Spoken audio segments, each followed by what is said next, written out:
Kate is in the building.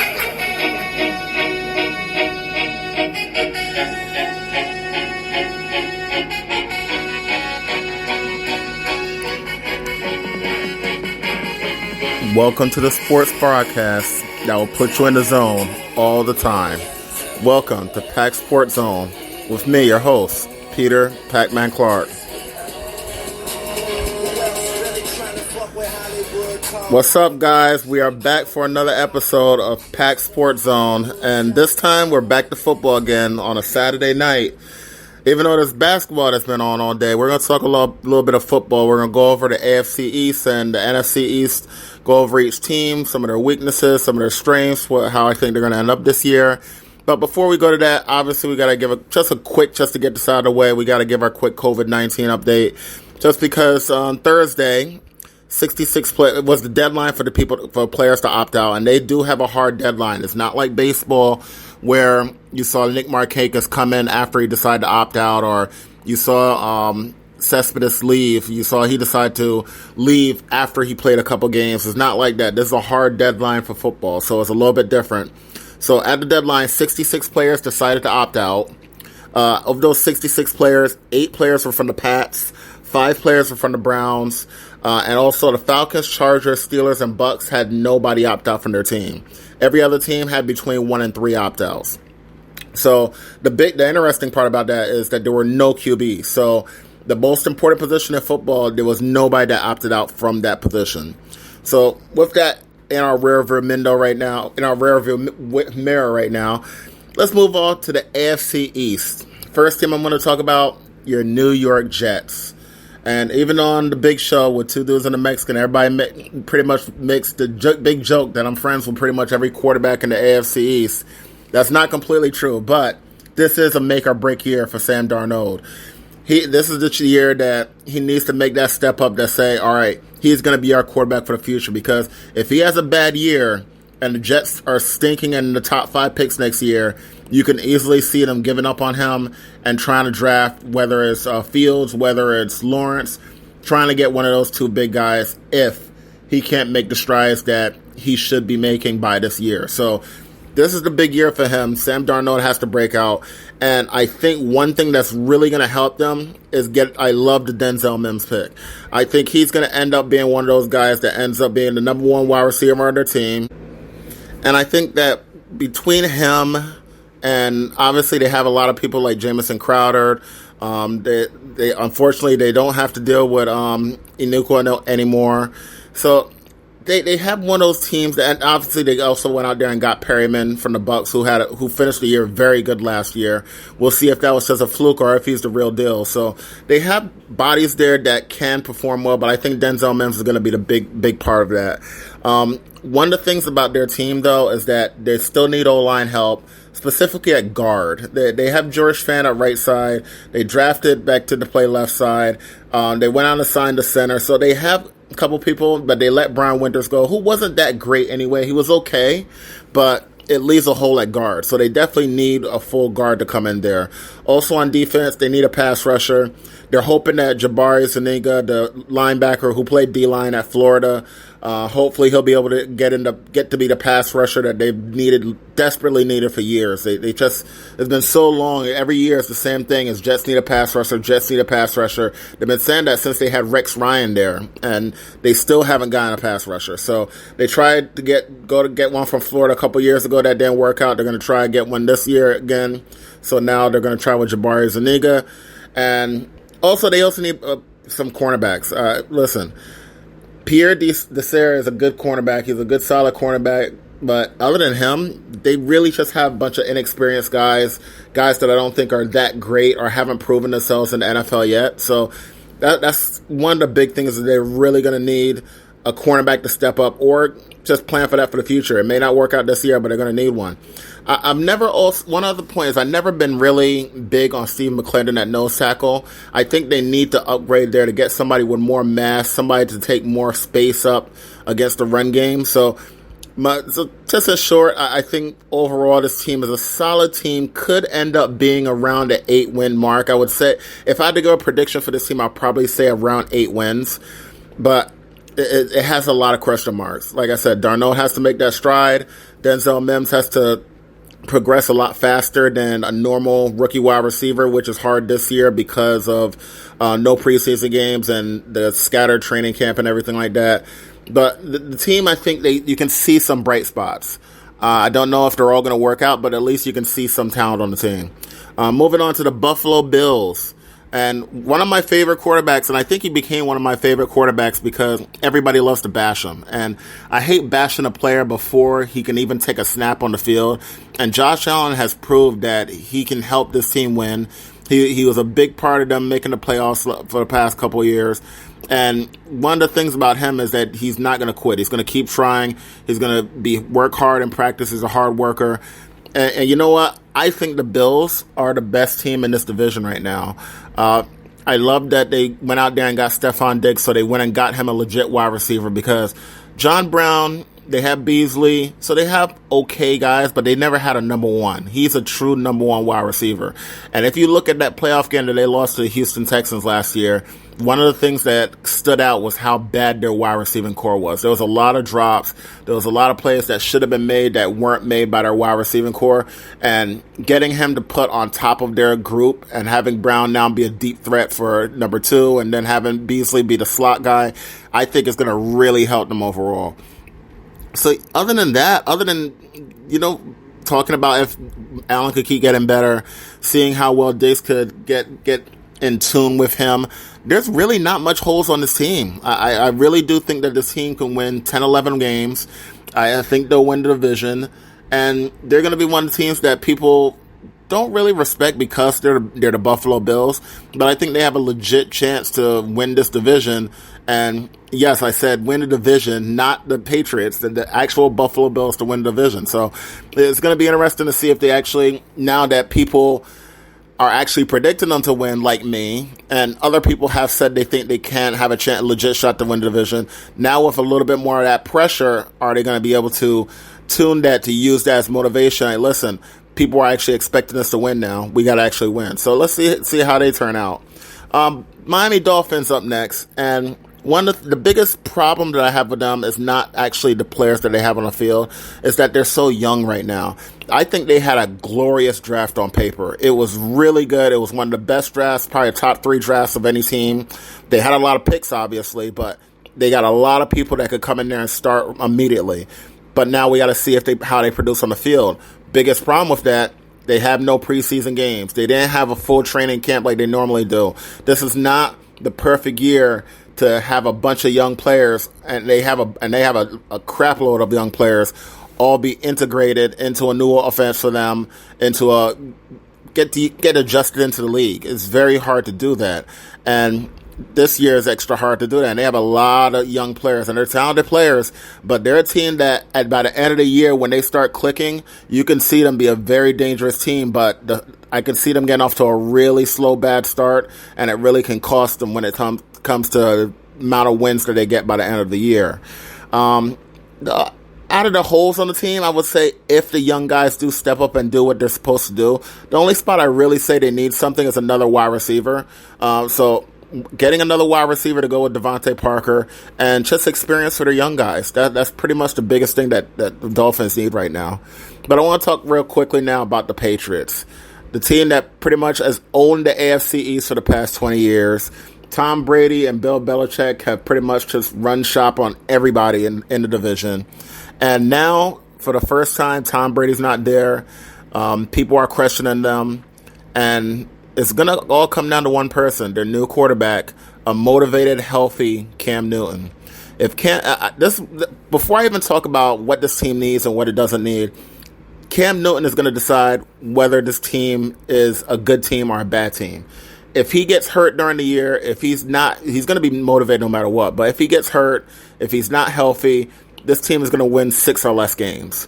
If he is healthy for the entire year, I think the team can win 10 games. So I'm going to put their over-under at 8 right now because I think that's the exact spot for them. I don't think they'll end up with 8 wins, but it will all depend on how Cam Newton does, how healthy he is. But one of the things that I just want to point out now, talking about the personnel that does hurt them, they've always been a steady defensive team, and Belichick is going to have to hold them to try to be good defensively because with Hightower, I think Dante Hightower opt out. That's a big miss at an inside linebacker for them. Kyle Duggar, a second-round pick for them, will be able to replace Patrick Chung at safety.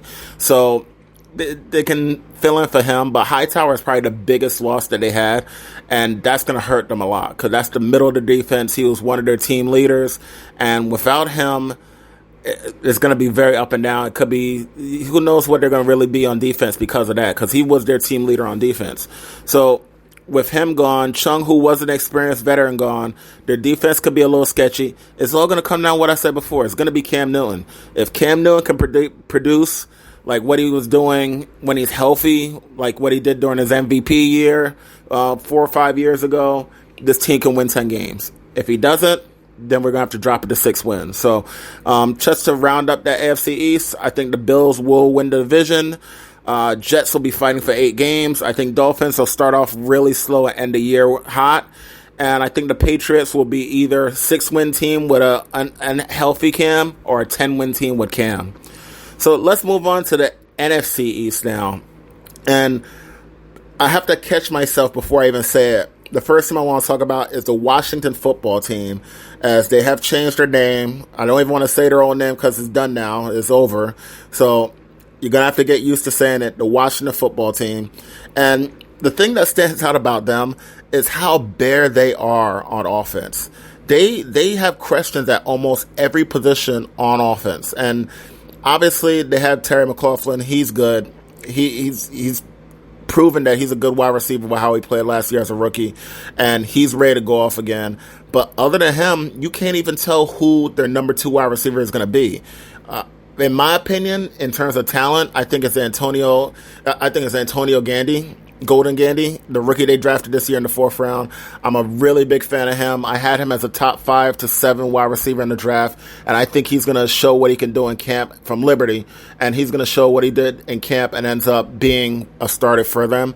Even if it doesn't start out for the year, because like I said, rookies are starting behind, he will eventually, I think, be a starter for them. So, but at running back, they're going to obviously go with Adrian Peterson.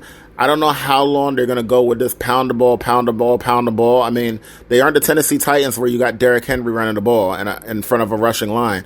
You have a questionable line, and you have a older Adrian Peterson running the ball. They just let go of Darius Geis, who was very talented, highly touted running back out of LSU, but he was always hurt. For every year of his career, he got hurt. He never really got a chance to show what he can do, and he's gone now. So is Adrian Peterson. They still do have Bryce Love, who they drafted a year ago, and they pretty much redshirted him because he wasn't ready to play. He was coming off an injury, so they pretty much redshirted him that year. So, I mean, listen, they're going to have a lot of questions, and even when you talk about if you're going to be a passing down, let's say they're going to have their usual Adrian Peterson pound them on 1st and 2nd down. Then on 3rd down, then they can have Antonio Gibson comes in, their 3rd round pick. Bryce Love, who knows how he's going to find his way in there, but he'll probably find some way to get in there. But their offense has a chance to be really bad. It really is. On defense, complete opposite. I think they have one of the best front 7s in the league. When you talk about Montez Sweat and their 1st round pick Chase Young, those are 2 guys that could get 10 plus sacks. And they're both young, and they're going to be attacking the entire game. And then you talk about 2 other 1st round picks in Deron Payne and Jonathan Allen at D tackle. And those 4, obviously, that could be the 4 best defensive linemen in the league of everybody. And you can tell that that's what they wanted to do, because Allen was a 1st round pick in 2017.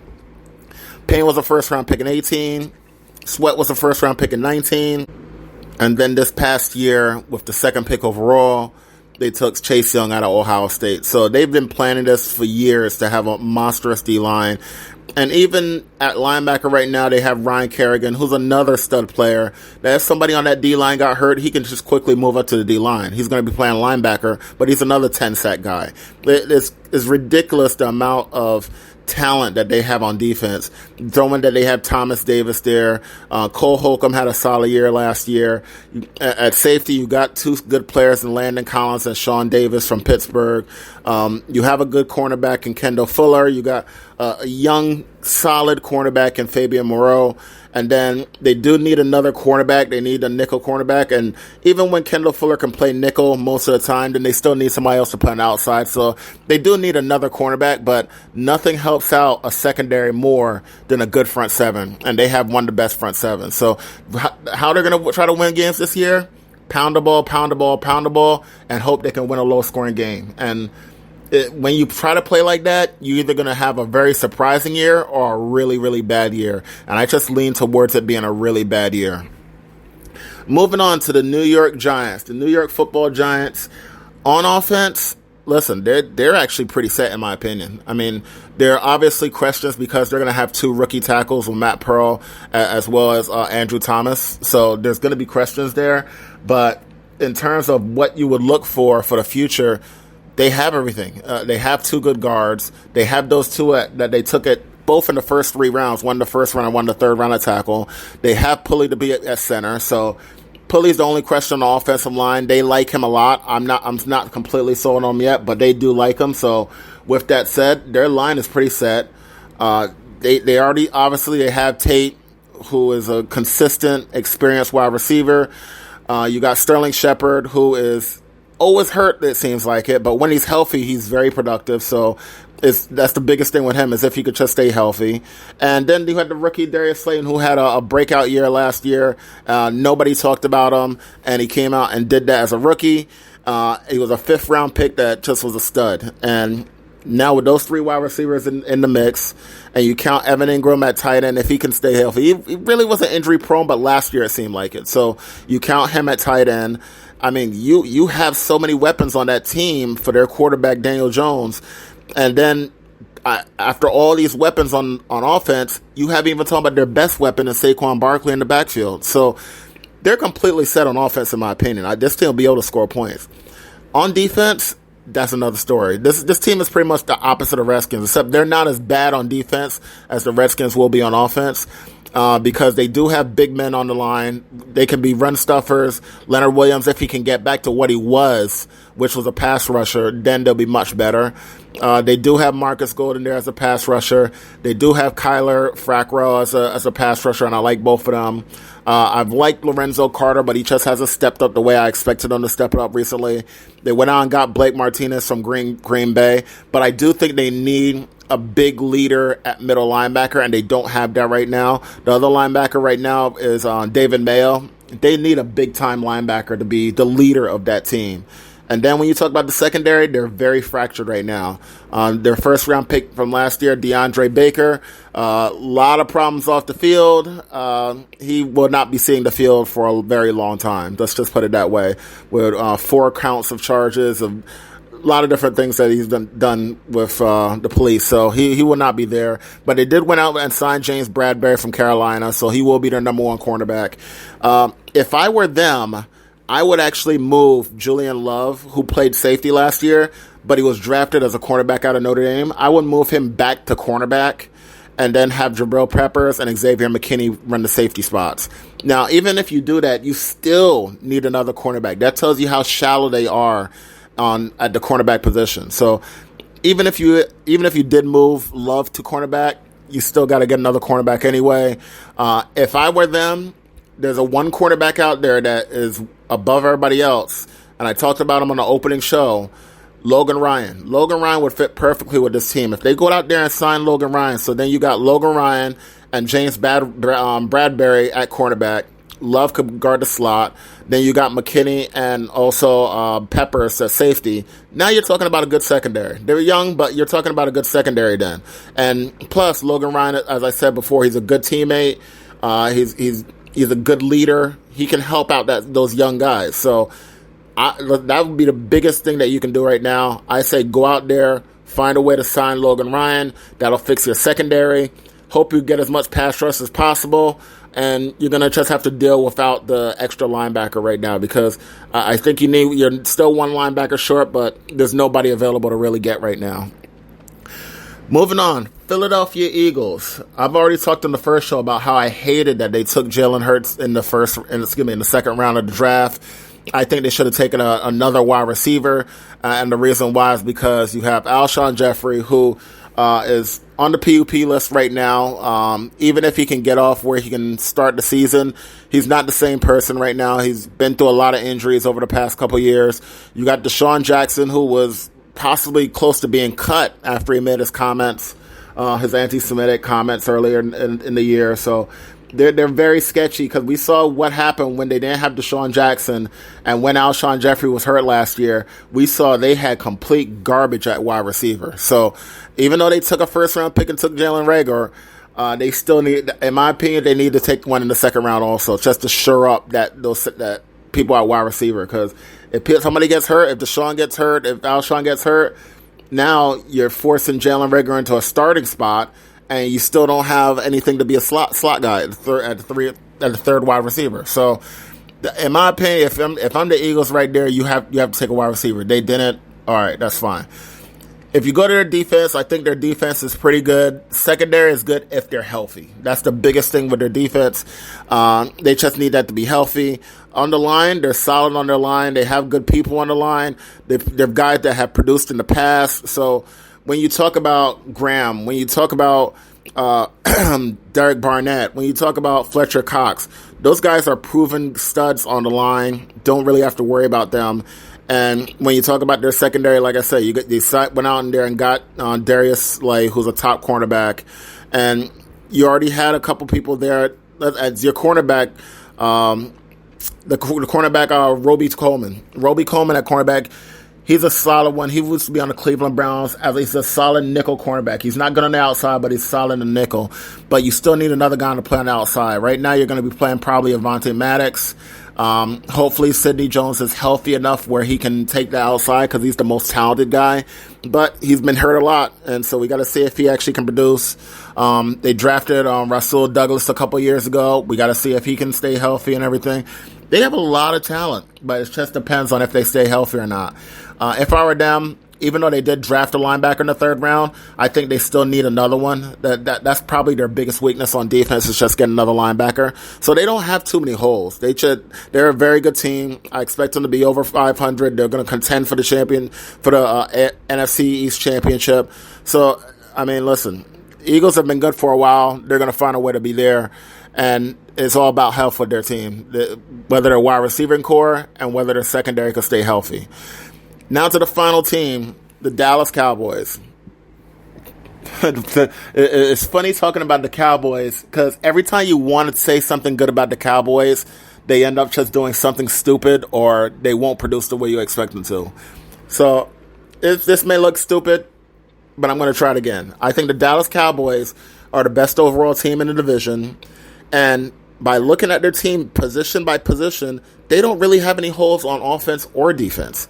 They are pretty stacked on most positions. If you look at their offensive line, they went and took the center out of Wisconsin, and that was probably the biggest question that they had on their offensive line because Tyron Smith is one of the best left tackles in football.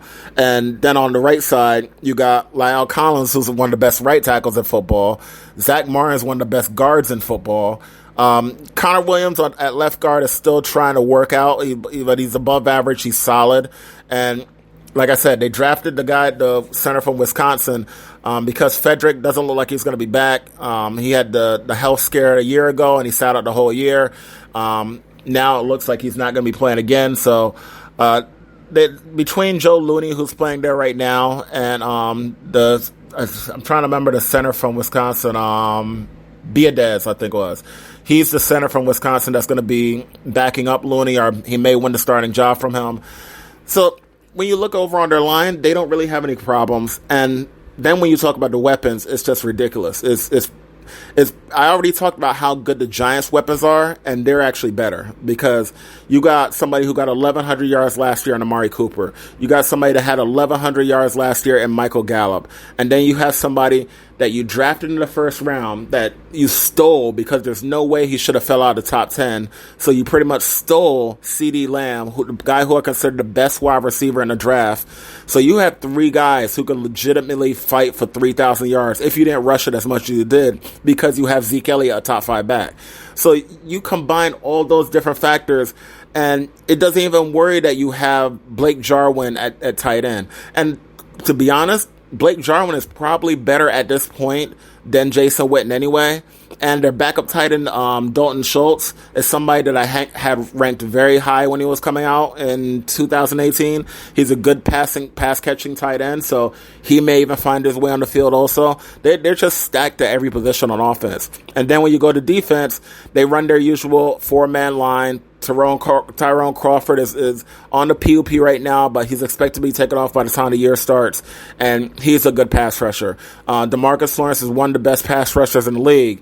They got Dontari Poe and Gerald McCoy at D-tackle, 2 veterans that have been there for a long time. They know what to do. They know how to win. And then at linebacker, stacked with Sean Lee and Jalen Smith, who just got a new contract this offseason, and Van Der Esch. Their linebacking core is real good. Their front 7 is as good as I was saying with the Redskins. And so when you combine that their front 7 is that good, and then you combine that their offense is probably the best offense in the division, I expect them to really go crazy this year, that they'll probably win about 13 games. The only weakness will be their secondary. They knew that going into the draft. They know that they needed to get better in the secondary, and they did take 2 cornerbacks in the second round and the 4th round, but they're young. We don't know how well they're going to do early in the season. But they do have 2 good corners right now in Xavier Woods and HaHa Clinton-Dix. And they do have some talent at cornerback who's coming back from last year. Anthony Brown got picked on a little bit, but he's not bad. Chidobe Awuzie is still there, and he's been a veteran there now that he's been there about 3 years, and he's a second-round pick. Jordan Lewis has been covering the slot for a while. So they have people there, but the people that they drafted are more talented. But we'll see how long it takes, like a Trayvon Diggs or a Reggie Robinson, to come up and actually be a factor in that defense and in that secondary. But overall, they have the team to beat. If I had to nitpick and say what do they need, listen, you can't really have too much pass rushers. They only have 2. You would prefer to have 3. So that would probably be the only thing I would nitpick. They did draft a pass rusher in Bradley Anae in the 5th round. But anytime you take somebody in the 5th round, you're still not sure, 1, if he's going to even make the team, and 2, if he's going to have an impact. So he is a good pass rusher, but we don't know if he's going to have an impact yet. So I would say if I had to nitpick, pass rusher would be the only thing that I would choose for them to actually look at. But other than that, just to recap that division, the Washington football team is going to be horrible on offense, but they're going to be very good on defense. So a lot of low-scoring games. The New York Giants pretty much going to be the offense. They're going to be in a bunch of high-scoring games because they're going to have a great offense, but they're going to have not a really bad defense, but a bad enough defense to where the offense is going to have to score a lot of points. The Philadelphia Eagles, good overall team, solid team, a team that will be contending there to the end because they're experienced. They're former Super Bowl champions from a few years ago. They just know how to be there when it matters. And then the team that I'm picking to win the NFC East, and we'll see in our later shows how far I expect them to go.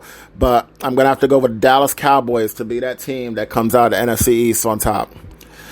With that said, we are now moving on to next week. Next week, we will be talking about the AFC and NFC North divisions. Obviously, we'll be talking about if there's any NFL news that breaks out. And we'll be, obviously, if there's any questions on Twitter or social media, we'll be answering them right on the air. So, for me, your host, Peter Pacman Clarke, we are out. We will catch you next week. But not only that, we'll catch you on Tuesday for the NBA show. So, peace out, everybody.